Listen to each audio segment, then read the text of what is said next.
Rey de Reyes, el Señor de nuestra vida, el Señor de nuestro corazón, Señor eterno. Te declaramos, Padre, y te decimos, solo tú mereces alabanza, eres el único digno, Señor.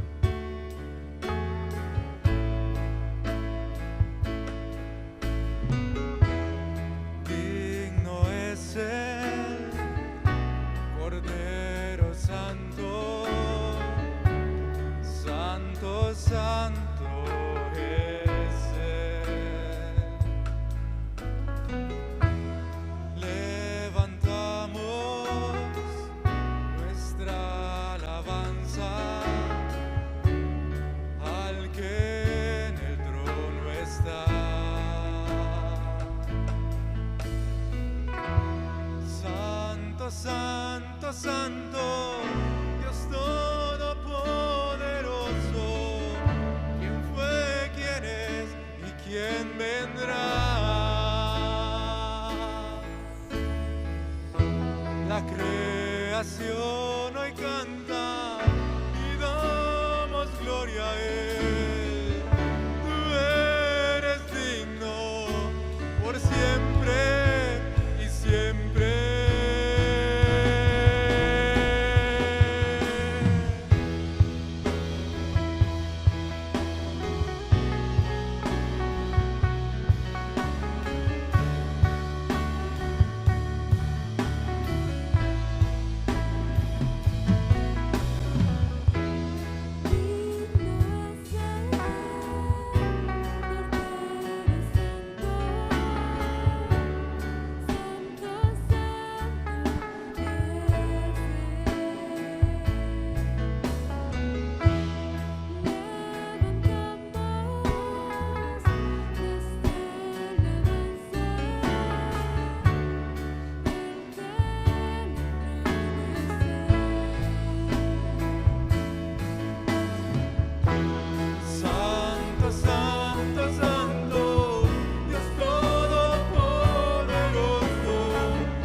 Alabanza,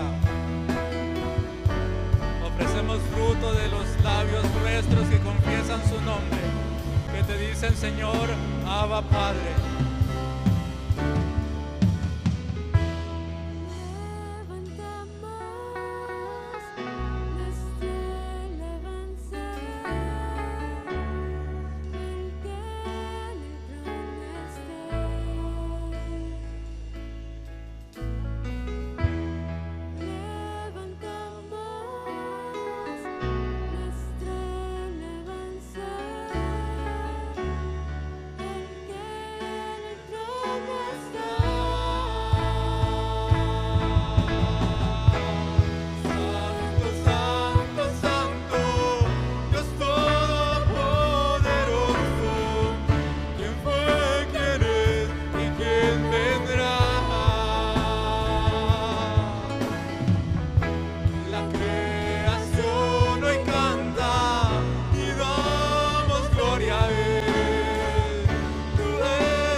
¿Quién acusará?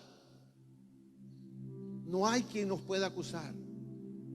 ¿Sabe? Porque no va a haber un testimonio de alguien que pueda acusarnos. No va a haber alguien que pueda ir a decir allá a la corte. Número uno, no van a estar ahí. No van a estar ahí.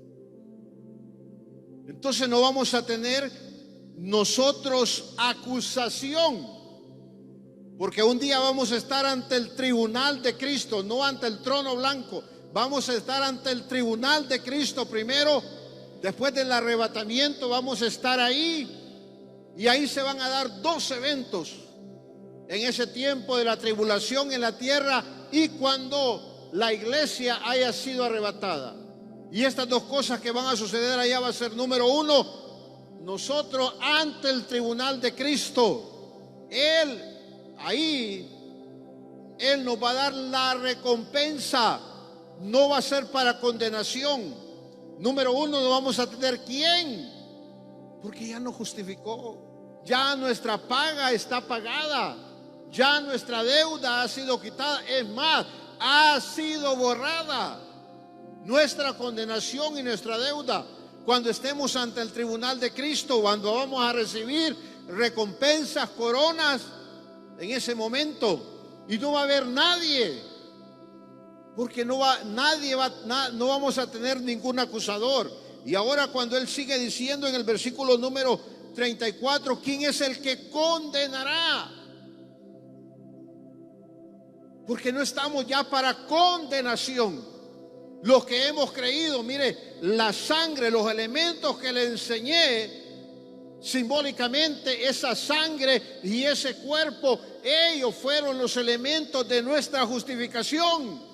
Él presentó las pruebas para nosotros ser declarados justos, donde Él fue y pagó la pena por cada uno. Por eso está hablando allá en plural, por nosotros, por vosotros, para que podamos entender que los elementos ya están. Él se presentó y le dijo: aquí están las pruebas, aquí está el pago por cada uno de mis hijos. No van a tener ya quien les acuse, ya no tenemos, hermanos, también quien nos condene, porque para nosotros en la justificación, la condenación también, no solo la deuda del pecado, porque recuerde, no solo es que somos pecadores, también el pecador estaba condenado y está condenado al infierno eterno. Y Él quitó todo esto. Y es más, mire cómo está el puro evangelio, la esencia del evangelio están en estos versículos. Él lo está explicando como Pablo lo enseña también en 1 Corintios capítulo número 15 versículo 1. Si usted no lo había entendido, porque yo le decía, y siempre le digo esto, siempre menciono, porque cuando yo creí en Cristo, yo creí en el Señor Jesucristo, abrí mi corazón a los 17 años, yo hice mi declaración de fe, creí en el Señor Jesucristo, y en ese momento a mí me habían enseñado, donde yo me congregaba, que la salvación era Cristo viene, Cristo salva, Cristo sana, Cristo bautiza. Este es el evangelio.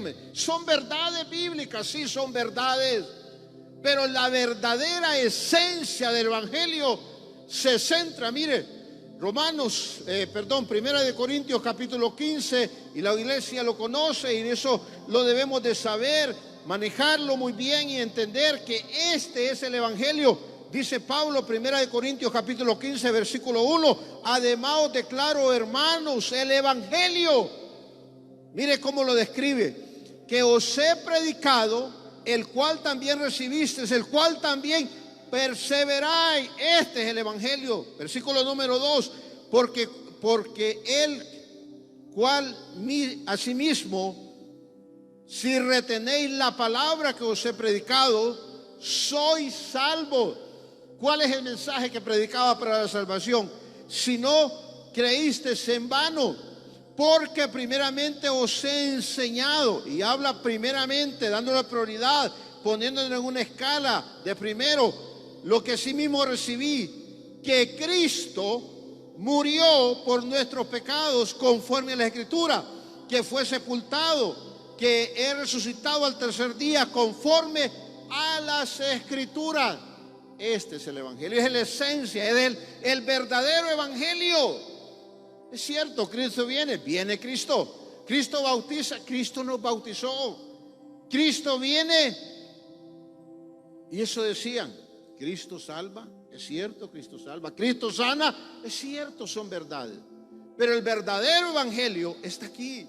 Y Pablo lo está repitiendo en Romanos. Si usted ve, aquí lo está describiendo de esta manera también. Y dice en el versículo número 34, ¿quién es el que nos condenará? Ya no hay quien, porque Él ya pagó. No tenemos quien nos juzgue, no tenemos quien pueda condenarnos. ¿Y quién es que juzga? ¿Quién es el que condena? El diablo. Y aquellos que también son hijos del diablo viven acusando, y aquellos que también viven condenando. ¿Quién es el que quiere condenar? Satanás.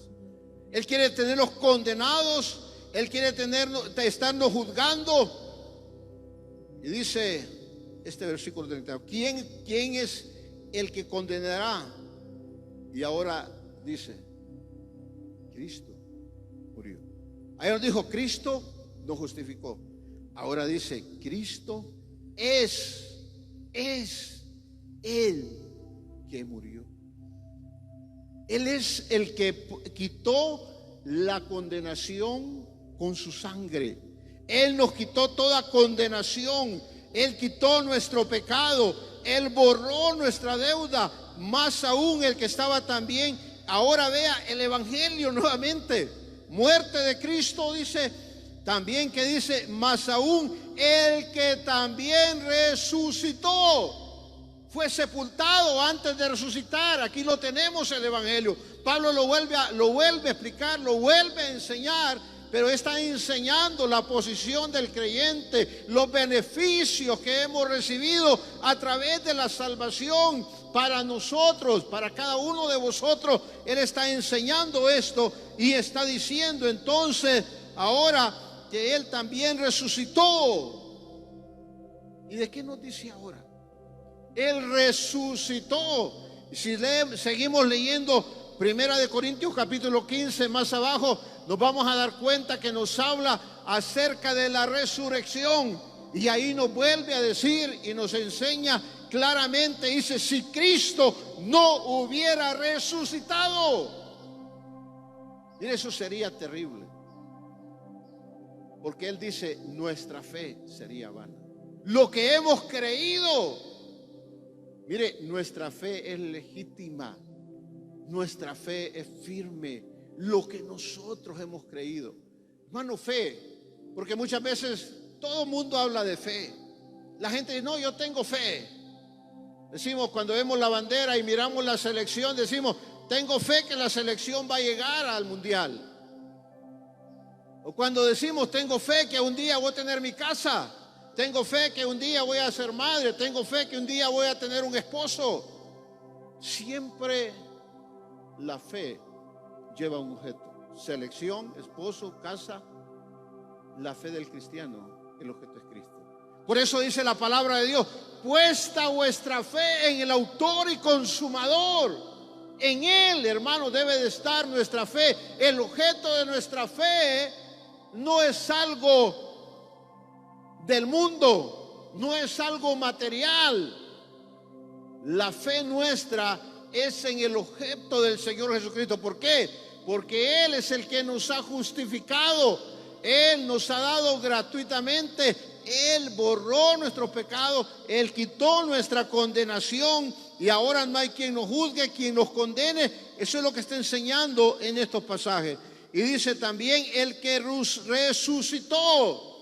Y ahí está la victoria nuestra, en la resurrección de nuestro Señor Jesucristo. Y ese ha sido el debate, la resurrección del Señor Jesucristo. Él resucitó, Él dio evidencia. Por eso las Escrituras nos enseñan en los Evangelios. Hay evidencia cuando se les apareció a aquellos en Emaús, cuando se le apareció a Tomás y le dijo, mete el dedo aquí en mi mano y ve mi costado. En Él estaba, la Biblia nos da las evidencias de la resurrección de nuestro Señor Jesucristo. Por eso nuestra fe es firme, nuestra teología en Dios es firme, porque nuestra fe, hermanos, está: Él resucitó de los muertos.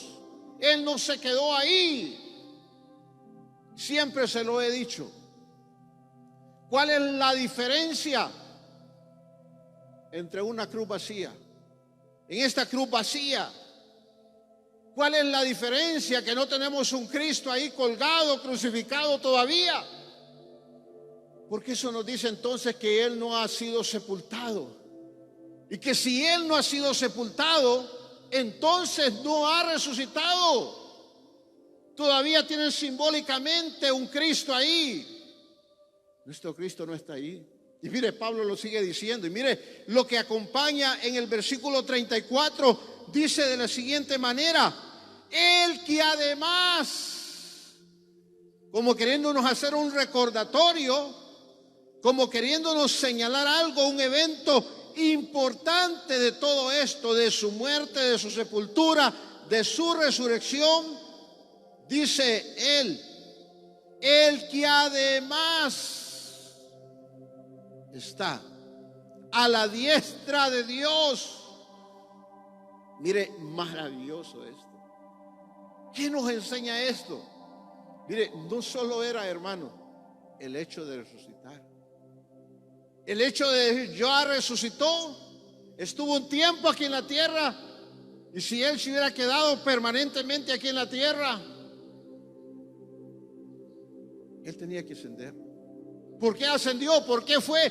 ¿Por qué tuvo la necesidad?